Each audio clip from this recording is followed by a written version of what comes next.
우리가 되게 배경 같은 얘기를 많이 하거든요. 배경이나 인맥이나 연출이요. 근데 배경이 되게 우리의 인생에서 되게 중요해요. 왜냐하면 배경이 있으면 성공하기 쉽거든요. 문턱으로 올라가기 훨씬 쉬운데 없으면 소도 디딜 언덕이 있어야 된다고 하잖아요. 그러니까는 진짜 너무 힘들단 말이에요. 그런데 우리도 성경을 보면요. 어떠한 배경이 좋았던 사람이 있고 아닌 사람도 있어요.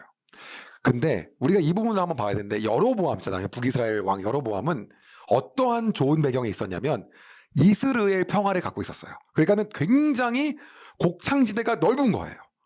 그러니까 사실 굉장히 풍요롭게 살 수 있는 땅을 가져갔어요. 거기에다가 추가로 훨씬 더 많은 지파를 갖고 있었기 때문에 남유다에 비해서 군사력도 좋을 수밖에 없었던 거죠.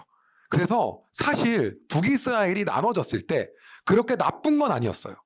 남유다가 유리하다고 생각하지만 그런 거야. 그러니까 배경이나 기본적인 백그라운드로 따지면 북이스라엘이 절대 안 좋은 상황은 아니었다는 거죠. 그런데 항상 중요한 건 뭐냐면 마라톤도 앞에서 뛴다고 해서 마지막에 들어가야지. 마지막에 1등으로 들어가는 게 중요하지 처음에 앞에서 뛰는 게 중요한 게 아닌 것처럼 조금 유리할 수는 있겠지만은 결국에 승부는 결정적인 시점에 난다는 거죠. 그런데 성경은 그 승부에 대해서 어떻게 얘기하고 있냐면 하나님과 어떻게 했냐. 하나님과의 관계 가지고 승부를 얘기하고 있는 거예요. 자, 이제 여로보암이 자신의 마음대로 모든 것들을 다 하기 시작합니다. 그래서 하나님이 도저히 안 될 것 같아서, 근데 우리 하나님이 어떤 분이에요? 한 번씩 얘기하시는 분이잖아요. 야, 그거 아니라고. 여로보암에게도 또 얘기하세요. 누가 나타나냐면요. 선지자가 나옵니다. 그리고 그 선지자가요. 누구한테 가냐면 여로보암에게 갑니다. 그리고 여로보암이 당시에 베델의 제단 곁에서 제물을 바치는 제사를 지낼 때였어요. 그러니까 이제 남단이죠. 북이스라엘 남단. 그때 선지자가 이야기합니다. 열왕기상 13장 2절에서 3절이에요. 하나님의 사람이 그 제단을 향하여 여호와의 말씀으로 외쳤습니다. 제단아 제단아 여호와께서 너에게 이렇게 말씀하셨다. 다윗의 집안에 요시야라는 아들이 태어날 것이다. 그는 내 위에서 제사를 드리고 있는 산당의 제사장들을 너 위에 제물로 바칠 것이며 인간의 뼈를 내 위에서 태울 것이다. 하나님의 사람은 이 일이 일어날 것이라는 증거로 이 제단이 갈라질 것이고 그 위에 재는 땅에 쏟아질 것이다 라고 말했습니다.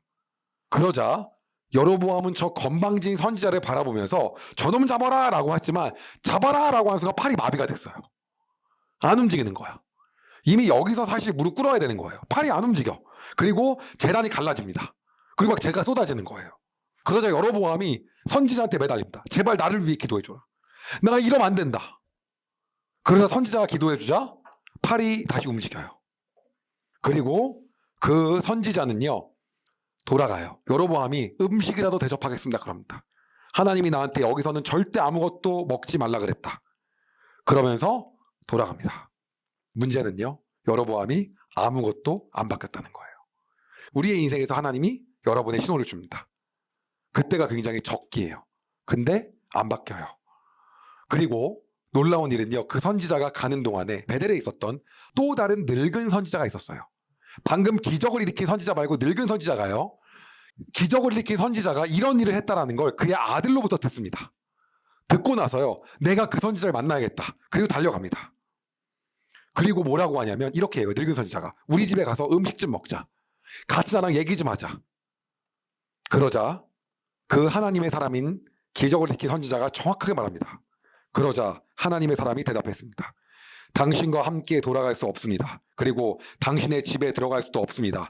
이곳에서 당신과 함께 무엇이든 먹거나 마실 수 없습니다.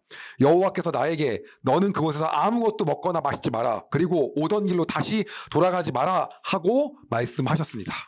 그러자 늙은 선지자가 얘기하는 거예요. 아니야. 내가 당신한테 말할 게 있는데 나도 선지자 아니야. 나도 하나님께 음성 들었어. 그런데 당신 우리 집에 와서 음식 먹으라고 얘기했어. 그래서 거기에서 귀가 팔랑팔랑 거립니다. 그리고 늙은 선지자 집으로 가요. 밥을 먹어요. 먹는 와중에 늙은 선지자에게 하나님이 임합니다. 그리고 늙은 선지자의 입으로 기적을 일으킨 선지자한테 하나님께서 말씀을 하세요. 열왕기상 13장 21절에서 22절이에요. 늙은 선지자가 유다에서 온 하나님의 사람에게 외쳤습니다.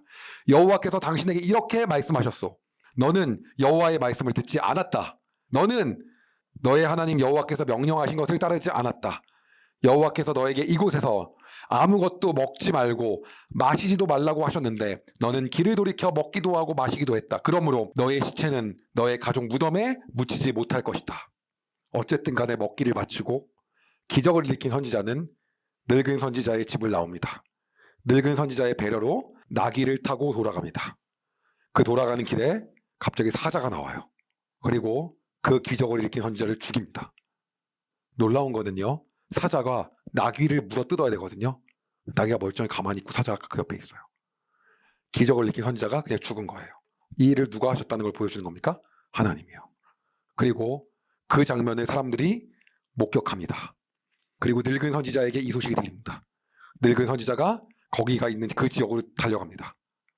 그리고 기적을 일으킨 선지자의 시신을 거두어서 나귀에 태우고 데려갑니다. 슬픔을 애도하며 그 성에 묻어요. 그리고 하나님께서 이 사람을 통해 이야기한 모든 것이 실현될 거라고 한 번 더 이야기합니다. 그리고 나도 죽으면 이 사람 옆에 묻으라고 이야기합니다. 나도 나중에 죽으면. 이걸 통해서 전달하고자 하는 메시지가 있는 거예요. 뭐냐면 하나님께서는요, 하나님의 명령을 어긴 사람에게 정확하게 심판한다는 거예요. 자, 핵심은 이겁니다. 기적을 일으킨 선지자는요, 하나님께 선택받은 사람이에요. 여로보암도 하나님께 선택받았습니다. 그래서 하나님께서 북이스라엘 주셨어요. 아무리 하나님께서 선택하신 사람이지만 하나님의 명령을 어겼을 때는 결론이 어떻게 된다는 거예요? 멸망할 거라는 걸 이 선지자의 사건을 통해서 하나님 보여주시는 거예요. 분명히 여로보암도 북이스라엘도 뭐예요? 하나님이 세우신 거예요. 그런데 하나님 말씀을 안 들은 거죠. 그거에 대한 결과를 선지자를 통해 정확하게 보여주는 겁니다. 그리고 이러한 모든 일련의 사건들 후에 과연 여로보암은 어떻게 됐을까요? 성경은 이렇게 말합니다. 여로보암은 나쁜 짓을 그만두지 않았습니다.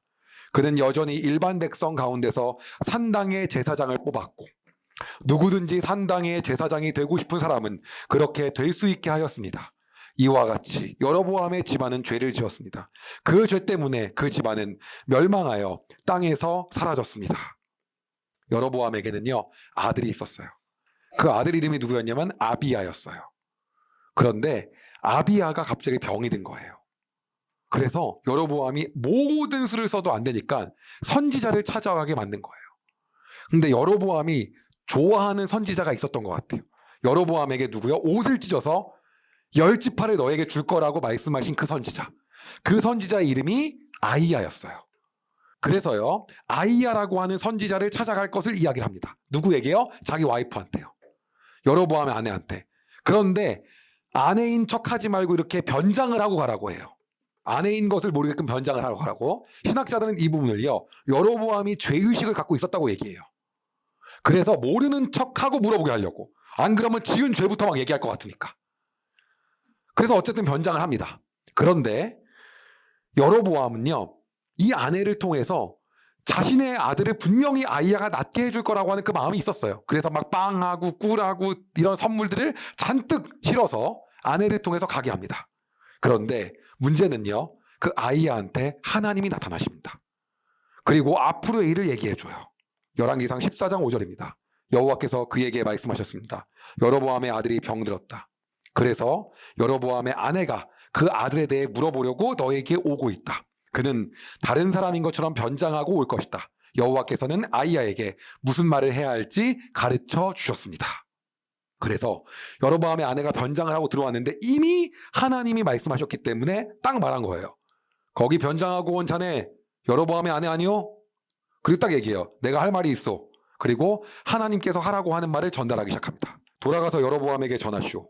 이스라엘의 하나님 여호와께서 이렇게 말씀하셨어. 여로보암아, 나는 너를 이스라엘 모든 백성 가운데서 뽑아 내 백성의 지도자가 되게 하였다. 다윗의 집안에서 나라를 쪼개어 너에게 주었다. 그러나 너는 내 종 다윗이 언제나 내 계명을 지키고 온 마음으로 나에게 복종하며 정직하게 행하였던 것처럼 살지 않았다. 너는 너보다 먼저 나라를 다스렸던 자들보다 더 나쁜 일을 했다. 너는 나를 배반하고 다른 신과 우상들을 만들어 나를 크게 화나게 했다. 그러므로 내가 여로보암의 집에 벌을 주겠다. 종이든지 자유인인지 내 집안의 모든 남자는 다 죽이겠다. 쓰레기를 불로 태우듯이 내 집안을 완전히 멸망시키겠다. 내 집안의 사람 가운데 성에서 죽는 사람은 개들이 그 시체를 먹을 것이요 들에서 죽는 사람은 새들이 그 시체를 먹을 것이다. 그리고 여로보암의 아들은 어떤 일이 일어날 건지에 대해서까지 얘기합니다. 아히야가 다시 여로보암의 아내에게 말했습니다. 집으로 돌아가시오. 당신이 성문에 들어설 시간에 당신의 아들은 죽을 것이오. 온 이스라엘이 그의 죽음을 슬퍼하며 당신의 아들을 묻어줄 것이오. 여로보암의 집안 사람 가운데 그 아들만이 무덤에 묻힐 수 있을 것이오. 여로보암의 집안 사람 가운데 그 아들만이 여호와를 기쁘게 했기 때문이요. 자세히는 모르지만 아들의 믿음은 여로보암과 달랐던 거죠. 여호와께서는 이스라엘에 새 왕을 세우실 텐데 그 왕은 여로보암의 집안을 멸망시킬 것이오. 이 일은 곧 일어날 것이오. 또 여호와께서 이스라엘을 심판하셔서 이스라엘은 마치 물에 떠다니는 풀과 같이 될 것이며 여호와께서는 그들의 조상에게 주신 좋은 땅에서 이스라엘을 쫓아내어 유프라테스 강 저쪽으로 흩어버리실 것이요. 이런 일이 일어나는 것은 그들이 아세라상을 만들어 섬김으로 여호와를 진노하게 만들었기 때문이요. 되게 중요한 게 이 부분이에요. 여로보암은 자기 자신도 죄를 지었을 뿐만 아니라 이스라엘 백성에게도 죄를 짓게 했소. 그러므로 여호와께서 이스라엘 백성을 버리실 것이요. 이게 핵심입니다. 그리고 그가 집으로 돌아갑니다. 아내가 집에 돌아왔을 때 아들은 이미 죽고 말았어요. 그로부터 여로보암 집권기 약 22년이 흐릅니다. 22년 동안 여로보암이 다스려요. 이게 여로보암이에요. 그리고 이 여로보암의 집권기가 쫙 끝난 다음에 가장 중요한 건 뭐냐면요. 다음 왕이 나오는데요. 그 왕이요. 이 방금 죽은 아들 말고 다른 왕인데 그 아들의 이름이요. 나답이라고 하는 아들이에요. 나답. 네. 그리고 놀라운 건요. 이 나답의 기간이 굉장히 짧습니다. 문제는 뭐냐? 그럼 나답이 아들을 낳고 가야 되지 않습니까? 이 나답 내에서요. 구테타가 일어납니다. 그래서 나답을 죽이고 새로운 왕조가 설립됩니다. 이게 첫 번째 구테타고요. 여로보암 왕조가 이렇게 짧게 망하는 거예요. 이게 북이스라엘이에요. 다윗의 자손이 계속 가잖아요. 여기는 벌써 아웃입니다. 이게 하나님이 얘기하신 거예요. 자, 우리가 기억해야 될 게 있어요. 하나님은요, 여로보암을 왕으로 세우셨습니다. 그리고요, 하나님은요, 여로보암에게 분명히 다 모든 복을 주겠다고 약속하셨어요. 그런데요, 뭐예요? 헐게하시는 분도 우리의 하나님이시라는 거예요.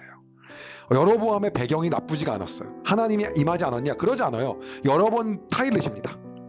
여러 번 보여줘요. 기적으로도요. 근데 여로보암이 뭐예요? 돌아오지 않아요. 배경이 나쁘지가 않다는 거예요. 결론은 하나님과 멀어졌던 게 문제라는 거죠. 하나님은요, 아무리 높게 세워져 있는 것도 한순간에 헐어버리신 분입니다.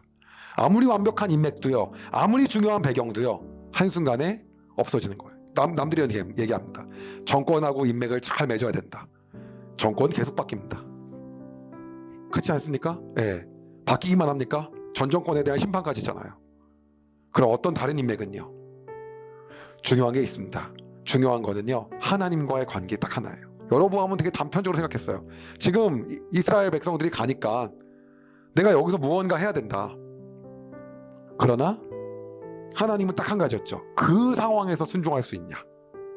나쁘지 않은 배경과 환경을 갖고 있었음에도 그 하나님과의 관계 부분 때문에 결국은 무너진 겁니다. 결국 이 여로보암의 어떠한 일대기를 통한 하나님께서 우리에게 주신 메시지는 간단합니다. 어떤 거냐면 하나님 중심적으로 살 거냐 안 살 거냐예요. 인생을 하나님 중심적으로 살 겁니까 안 살 겁니까로 끝나는 거예요. 다른 여러 가지 얘기들이 이 안에 있지가 않아요. 그냥 그게 전부 다예요. 선지자에게도 얘기한 게 뭐였습니까? 너 하나님 말씀대로 순종해서 중심적으로 살 거야 안 살 거야? 여로보암에게도 하나님 중심적으로 살 거야 안 살 거야? 그냥 그게 다인 거예요. 전부 다예요. 제 주변에 보면요, 막 하나님의 은혜를 입고 막 병이 나서요. 기적의 은혜를 막 입은 사람들이요, 하나님 또 되게 금방 배신해요. 싹 잊어버립니다.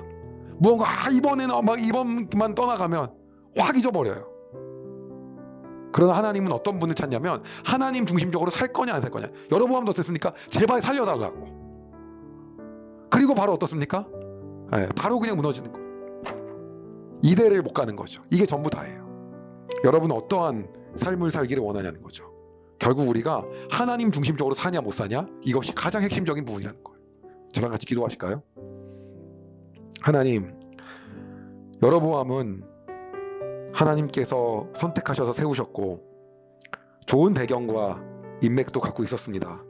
그러나 이 시간 고백하는 것은 우리의 삶에 오직 중요한 것은 하나님 한 분이라는 걸 고백합니다. 하나님, 우리의 삶이 하나님 중심적으로 사는 인생 되게 하여 주시옵소서. 그리하여서 모든 것들을 세우셨더라도 쉽게 허시는 분도 하나님이심을 고백하오니 하나님, 우리의 삶을 역사하여 주시옵소서. 하나님, 여로보암은 자신의 왕권이 영원히 유지될 거고, 왕권이 영원히 유지되기 위해서는 제사를 지내고 예배를 지내는 것을 북이스라엘에서 해야 된다고 생각하였습니다. 그러나 하나님, 여로보암의 왕조를 이대 만에 헐어버리시고 우리가 세상의 모든 걸 공고하게 세우기 위한 노력조차도 한순간에 없애시는 분이 하나님이라는 걸 우리가 오늘 다시 한번 확인합니다. 하나님, 우리의 삶에서 그것들에 집중하지 않고 하나님께 집중하는 인생 살게 하여 주시옵소서. 그리하여 하나님 중심적인 인생을 통하여 우리의 삶의 모든 것들을 초점 맞춰 살게 주님 인도하여 주시옵소서. 오늘도 그렇게 결단하게 소망하오니 주님 함께하여 주시옵소서. 예수님의 이름으로 기도드립니다. 아멘.